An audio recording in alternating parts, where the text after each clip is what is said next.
You ask Tiger to solve. This deals with linear equations with one unknown. The final result is d equals 1. Let's solve it step by step. Simplify the expression. Find the greatest common factor of the numerator and denominator. Factor out and cancel the greatest common factor.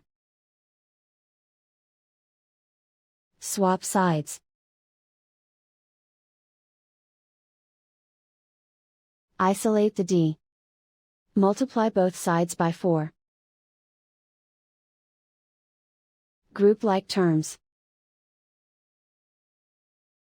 Multiply the coefficients. Simplify the fraction. Multiply the fractions.